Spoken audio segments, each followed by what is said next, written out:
네, 안녕하세요. 네, 안내배 클라우드 솔루션 팀의 김용수 차장입니다. 네, 반갑습니다. 이제는 좀 정리가 되고 있는지 모르겠습니다. 이번 세션은요, 최근에 직격도로 이슈가 되고 있는, 그러나 아직도 진행 중인 코로나19로 인해서도 더욱 가속화되고 있는 그런 클라우드에 대해서 알아보는 시간을 갖도록 하겠습니다. 클라우드에 대해서 어떻게 변화가 되고 있고, 클라우드 환경에서는 어떠한 기본적인 보안적 준비를 가지고 가야 할지에 대해서 고객 담당자분들과 이야기를 나누어 보고자 합니다. 네, 목차는 다음과 같이 심플하게 구성을 해 보았는데요. 클라우드 환경에서의 위협 대응을 위해서 다양한 보안 구성을 한번 살펴보도록 하고요. 클라우드 보안의 기본적인 보안 도구인 호스트 기반 클라우드 워크로드 보호 플랫폼인 GWPP에 대해서 조금 더 자세히 접근해서 살펴보는 시간을 갖도록 하겠습니다. 네, 그럼 먼저 클라우드로의 변화로 어떤 변화 차이가 있는지, 그리고 클라우드 위협 대응을 위한 보안은 어떠한 고려 사항들을 가지고 가야 하는지, 그리고 우리가 많이 보아왔던 기관과 기업의 기존의 보안 프레임워크와 어떤 차이가 있는지 한번 살펴보도록 하겠습니다. 네, 사실 클라우드 기술은 새로운 것은 아닙니다. 다만 코로나19로 인해서 비대면 일상이 되고 재택근무로 변경이 되면서 클라우드 환경이 보다 급속도로 전환이 되고 있는 것을 담당자분들도 느끼실 수가 있는데요. 그러면 클라우드는 무엇일까요? 클라우드 서비스 제공자, CSP라고 하는데 이런 CSP를 통해서 다양한 자원을 클라우드 이용자가 언제 어디서나 내가 원할 때 온디맨드 형태로 즉 주문형 방식으로 활용하는 것으로 이야기를 해볼 수 있습니다. 우리가 쉽게 사용하는 스마트폰의 대부분의 어플리케이션이 이에 해당한다고 볼 수 있는데요. 사진이나 영상을 스마트폰에 저장하지 않고 간단한 인증만으로 사용한 데이터를 클라우드 안에 저장해서 언제든지 다른 디바이스에서도 간단한 인증만으로 이전에 사용했던 데이터를 불러들여서 자유롭게 활용할 수 있는 것이 곧 클라우드의 한 형태라고도 할 수 있겠습니다. 그런 과거 경험을 보고 그리고 사용해왔던 기술들과 클라우드 서비스 간의 비교를 한번 해보도록 하겠습니다.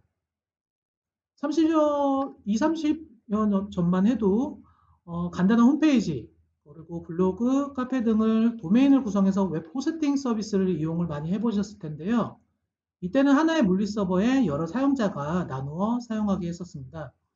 이후에 대규모 IDC가 생기면서부터는 사용자는 물리 서버나 가상 환경이 각각 독립적인 형태로 사용되기 시작했고요.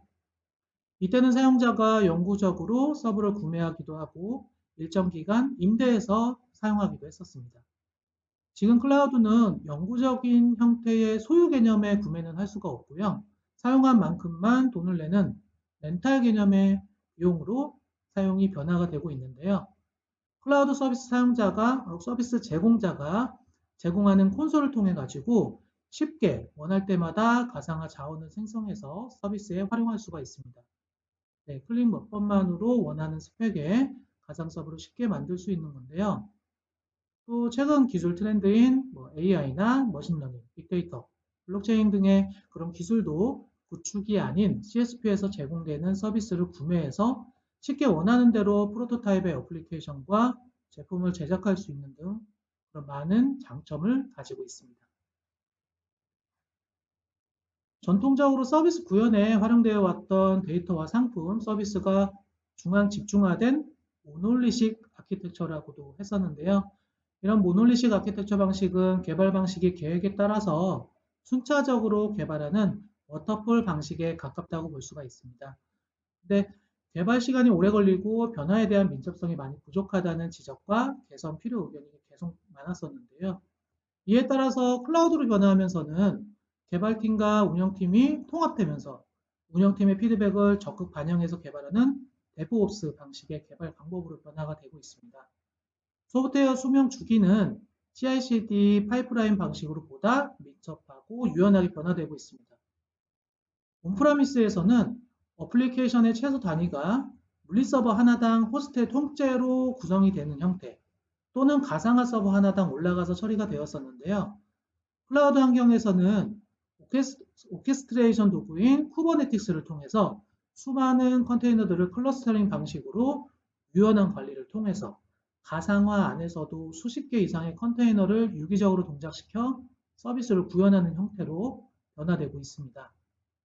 마지막으로 보안 쪽은 온프라미스인 경우에는 사전에 정의된 IT 자산 리스트와 함께 자산 식별이 용이해서 주요 경계점을 두고 거기다가 네트워크 위주의 경계점 보안, 즉 경계를 서는 방화벽, IPS, 디도스 등을 구축해서 제공을 했었습니다.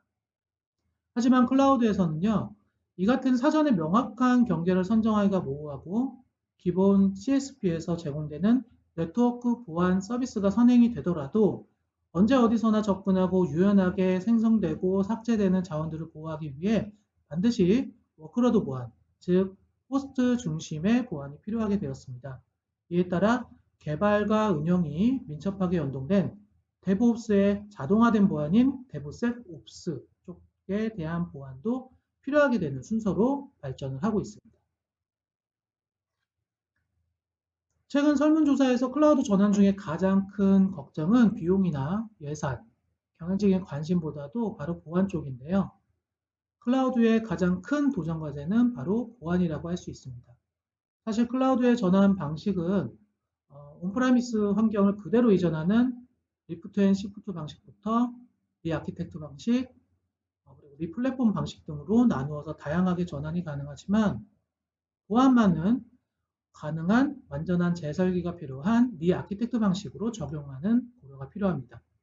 그러면 본격적으로 클라우드 환경에서 위협은 어떠한 것들이 있는지, 그리고 클라우드 환경을 생각해 보았을 때 어떠한 관점들로 보안 고려가 필요할지, 그리고 책임 공유 모델을 고려한 보안은 어떻게 가져가야 할지에 대해서 한번 생각을 해보도록 하겠습니다.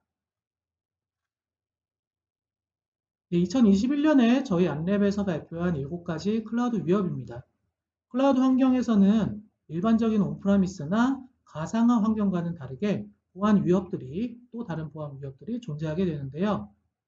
먼저 사용자 오류나 설정이 취약한 클라우드를 공격해서 악용하는 사례들이 있습니다. 또한 AWS의 S3 버킷리스트가 외부로 유출돼서 개인정보 파일이나 민감한 중요 데이터들이 외부로 유출되기도 하고요. 또 특히 도커, 쿠버네티스와 같이 외부에 노출된 포트를 통해서 직접적으로 공격을 수행하거나 도커 허브 내에 노출된 자격 증명값을 이용해서 공격이 진행되기도 합니다. 또 손쉽게 서버를 장악하거나 공개형으로 악성 코드가 포함된 도커를 배포해서 도커 허브 등에서 풀 명령어를 통해서 도커를 구성할 때 바로 악의적인 컨테이너 이미지가 배포되는 형태로도 활용되고 있습니다. 또한 구글에서 만든 Go 언어라고 있는데요. 그런 언어를 이용해서 윈도우 악성 코드를 리눅스 플랫폼으로 악성 코드를 변환해서 배포하기도 하고 도커 런 시의 취약점을 이용해서 격리된 컨테이너 내에 악성 코드가 호스트 쪽으로 이동되어 악성 코드 감염을 일으키기도 했었습니다. 이와 같이 기존 온프라미스에서는 존재하지 않거나 조금 많은 변화가 있었던 그런 새로운 위협들의 유형이 지속적으로 생겨나고 증가되고 있습니다. 두 번째로 클라우드 기술에 대한 이해와 함께 해당 환경에 맞는 보안이 적용이 필요할 건데요. 클라우드 컴퓨팅 환경을 통해 제공되는 다양한 기술들이 있습니다. MSA와 DevOps 환경에 따르는 CI/CD 취약점, 그런 부분에 대한 탐지, 그리고 컨테이너와 파드 간의 보안 가시성을 확인해야 되고요. 오토스케일링처럼 어플리케이션 로드 밸런싱 환경에서 가시성과 보안 연속성이 끊기지 않는 보안 적용 방식에 대해서 고민이 필요하게 되었습니다. 또한 REST API를 이용해서 오픈 API 형태로 보안 적용 방법 등도 다양한 관점에서 고려가 되어야 되고요. 그 외에도 테라폼을 이용한 인프라 자동화, 앤서브를 이용한 설치본 밀어넣기 등의 환경도 고려한 이런 자동화되고 다양화된 기술에 대해서도 보안이 고려가 되어야 될 것입니다. 화면에서 보시는 것과 같이 클라우드 인프라를 제공하는 CSP에서는 공유 책임 모델이라는 형태로 보안의 책임을 구분짓습니다. 즉, 클라우드에서 보안 사고가 나면 CSP 업체에서 모든 것을 책임지지 않게 되는데요. 클라우드 제공 형태에 따라서 CSP가 제공한 범위까지만 책임을 지게 됩니다. 클라우드 이용자가 사용하는 적금 제어나 계정, 자격증명, 데이터 등은 고객이 책임을 져야 되는데요. 실제 사례를 들어보면 2018년에 AWS 한국 리전에서 DNS 설정 오류로 약 80여 분간 서비스 오류가 발생해서 실 다음 달 청구액을 환불해 주기도 했었고요. 다음 해인 2019년에는 미국 캐피털 원사에서 1억 600만 건의 개인정보 유출 사고가 있었는데 이는 취약한 오픈소스 와프 사용하는 부분 그리고 잘못된 방화벽 설정으로 인해서 개인정보가 노출된 사건이 있었습니다. 이런 케이스는 거의 100% 관리자가 잘못 설정한 오류로 인해서 개인정보 노출로 이어졌기 때문에 클라우드 이용자의 책임이라고 할 수 있습니다. 그럼 이번엔 보안 프레임워크적으로 한번 살펴보도록 하겠습니다. 온프라미스 환경에서의 보안 프레임워크는 경계가 명확히 나누어져 있기 때문에 시스템 보안, 네트워크 보안, 엔드포인트 보안 등으로 구분이 되게 됩니다. 상시 보안을 위해서 기업은 네트워크 기반의 보안 관제를 수행하게 되고요. 이때 원격이든 파견 관제든 기본적으로 가시화된 자원을 중심으로 해서 그 중심 통로에 강력한 네트워크 기반의 보안 솔루션을 운영하게 됩니다. 또한 시스템 등의 보안 취약점, 그리고 관리 부분에 대한 취약점을 개선하기 위해서 저희 안내과 같은 정보보안 컨설팅 전문 업체를 통해서 정기적인 진단과 보안 하드닝을 수행하게 되었었습니다. 그럼 클라우드에서는 이 같은 기존의 보안 프레임워크를 어떻게 적용할까요? 클라우드에서는 자원을 서로 공유하고 유연성 있게 증가, 감소되는 그런 모델이기 때문에 경계가 명확히 구분짓기가 어렵습니다. 따라서 이런 차이점으로 워크로드 중심의 보안 환경으로 변화하게 되었는데요. 이때 변화로서 서버 워크로드 보안, 접근 제어나 자격 증명 관리, 개인정보 보호와 그리고 중요 데이터 보안, 보안 설정 관리 등 이렇게 여러 가지 네 가지 영역에 대해서 보안의 중요성이 대두되기 시작했습니다. 따라서 클라우드 보안은 다양한 보안 도구들이 필요하게 되었는데요. 저희는 이 클라우드 환경의 보안 도구를 CWPP, IAM, CASB, CSPM이라고 말하고 있습니다. 그런 클라우드 보안의 필수 요소인 CWPP, CASB, CSPM 이 세 가지에 대해서 간단하게 그 기능과 역할이 어떻게 되는지 한번 알아보도록 하겠습니다. 네, 먼저 CWPP인데요. CWPP는 코드 개발, 빌드 테스트, 그런 릴리즈, 분배, 운영까지의 그런 CI/CD 파이프라인의 보안을 책임지는 DevSecOps가 반영된 보안 방식의 제품이라고 할 수 있습니다. 보안 기능이라고도 할 수 있고요. 즉, 온프라미스 환경에서 클라우드 환경으로 전환 시에 서버 워크로드를 기준으로 하는 가장 기본적으로 고려해 볼 수 있는 보안 도구 중에 하나입니다.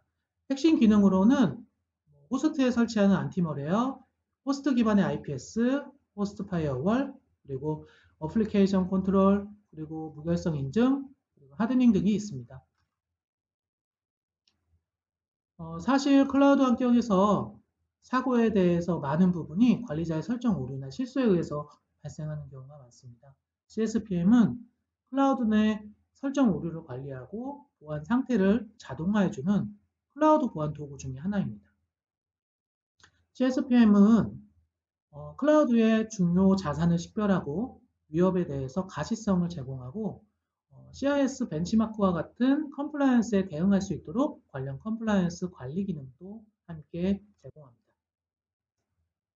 네, CASB 쪽인데요. CASB는 클라우드 서비스 이용자와 클라우드 서비스 공급자 중간에서 안전을 지켜주는 중개자, 브로커 역할을 수행하게 됩니다. CASB의 기능은 크게 네 가지 기능을 가집니다. 실시간 데이터 유출 방지, 그리고 데이터 중요도에 따른 접근 제어 등을 수행하는 데이터 보호 기능, 또 위협 탐지 기능, 그리고 다중 인증 지원하는 부분, 그리고 마지막으로 클라우드 어플리케이션 운영과 관련된 모니터링에 대한 가시성을 제공하는 기능을 수행하게 됩니다. 그래서 CASB는 클라우드 환경에 따라서 API 모드나 프록시 모드 등으로 구현해서 클라우드 환경과 연동해서 운영하는 형태로 이해하시면 되겠습니다. 네, 그럼 이번 장부터는 클라우드 환경에서 어떤 공정 유형이 있었는지 실제 사례를 들어보고요. 클라우드 보안의 가장 기본이라고 할 수 있는 CWPP의 핵심 보안 항목들에 대해서 알아보도록 하겠습니다. 클라우드 네이티브 환경에서 주로 사용되는 플랫폼은 리눅스 플랫폼입니다. 오케스트레이션 도구인 쿠버네티스의 경우 마스터와 여러 개의 워커로 구성돼서 운영이 되게 되는데요. 대부분 우분투나 센토스, 레드햇 계열의 리눅스 운영체제를 활용하고 있습니다. 결국 리눅스 플랫폼의 악성 코드가 그리고 또 보안에 대한 그런 부분이 더욱 중요해졌다고 할 수 있겠습니다. 실제 얼마 전에 있었던 클라우드 공격 사례를 살펴보면요. 클라우드를 직접적으로 노리는 해커는 노출된 자격 증명이나 도커 취약점을 이용해서 알려진 포트로 노리고 공격을 들어오게 됩니다. 간단한 HTTP 리퀘스트를 통해 가지고 취약점을 확인 후 바로 공격이 이루어지게 되는데요. 최근에는 오케스트레이션의 도구인 쿠버네티스도 관련 포트를 이용해서 스캔해서 직접적으로 취약점 공격을 진행하고 있었습니다.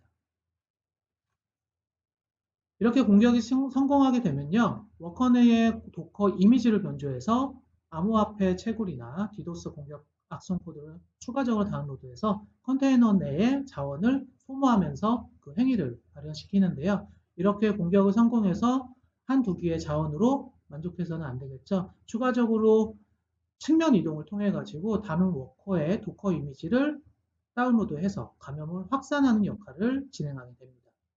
그래서 아무리 워커 앞단에 경계점을 기준으로 그리고 CSP에서 제공되는 경계점 기준의 네트워크 보안을 강력하게 준비를 하더라도 자원별로 보안 관리가 이루어지지 않으면 이런 공격을 경계 보안 형태로는 탐지하거나 차단하는 환경으로 구성해서 운영하기가 어렵습니다.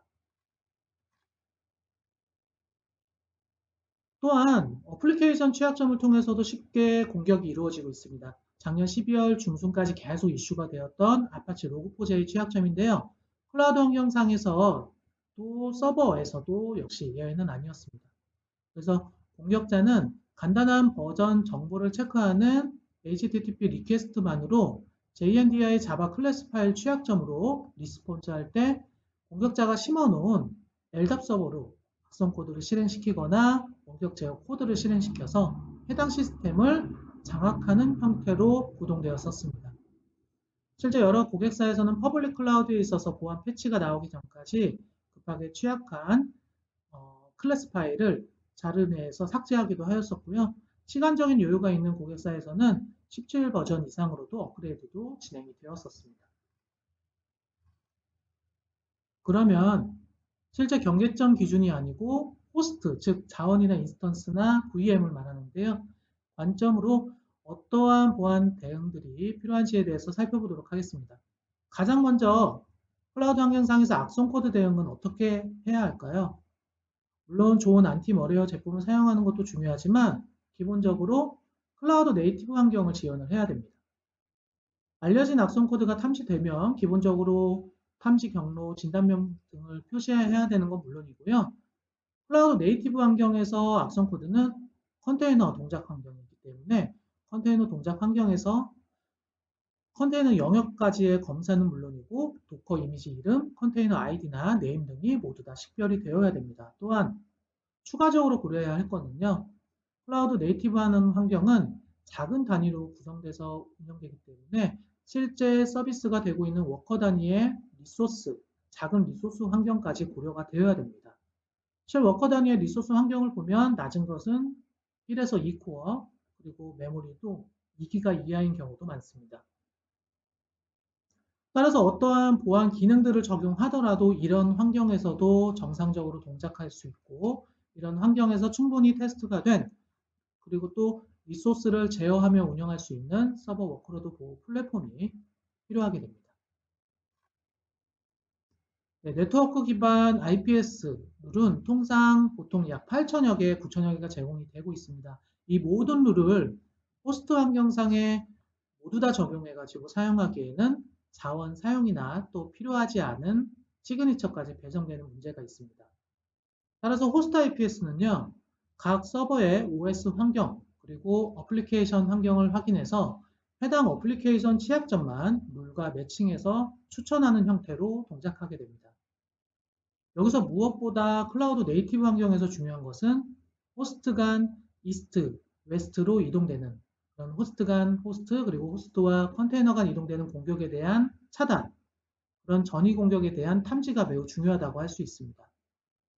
실상 서버 워크로드 환경을 운영하면서 수시적으로 패치를 관리하고 특히 도커 이미지는 이미 검증된 상태로 배포되기 때문에 컨테이너 구동 시에 취약한 어플리케이션이 있더라도 보안 패치를 바로 적용하기는 어려운 상태가 많습니다. 따라서 호스트 IPS는 자동 추천된 룰을 활용해 가지고 취약점 공격 시에 가상 패치 기반으로 공격 탐지 그리고 차단 기능을 제공하게 됩니다. 클라우드 네이티브 환경은 가상화된 VPC 기반의 네트워크를 거쳐서 통신이 되기 때문에 초기 공격자의 정보 확인도 매우 중요합니다. 그렇기 때문에 VPC 기반으로 이동이 되게 되면 초기 공격자의 정보 확인이 어렵게 되는데요.